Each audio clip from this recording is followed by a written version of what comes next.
when you look at the young roster, when I came and met with Freddie and John and the other people in the organization, it just felt right. Felt like I wanted to be a part of this moving forward. Because, you know, in the end, it's about winning. It's about being around good people. It's about moving the football, irrespective of who's calling it. And I've called it in the past, so it's not as if I'm not capable of that. So what are your impressions of Baker Mayfield?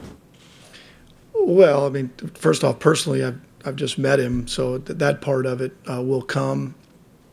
Obviously, on film, it's easy to see his skill set, his ability to make plays outside the pocket, what he brings to the team in terms of mental toughness, the leadership part. He inspires others to play around him. He holds himself and others to a high standard, which is where you've got to start at quarterback. So I'm excited to get started. Unfortunately, it'll be a couple months away, but it's an exciting time. You know what? He's actually an Oklahoma State guy at heart, so we're going to butt heads about that a lot. But he's a great guy. Obviously, they love throwing the ball.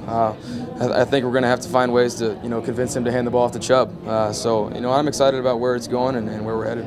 Yeah, I mean, it does absolutely stink that he's from Oklahoma. I mean, that was probably the negative that almost stopped me from taking the job.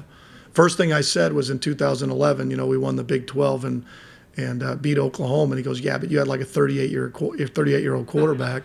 So it didn't take him long to bite back.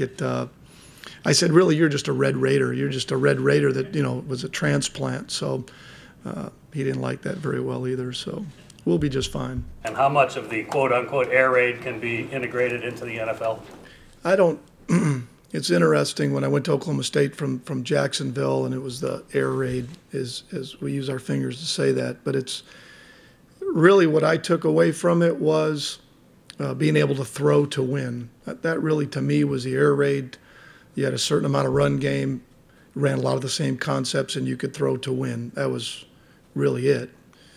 And like any offense, it works a lot better if you have good players.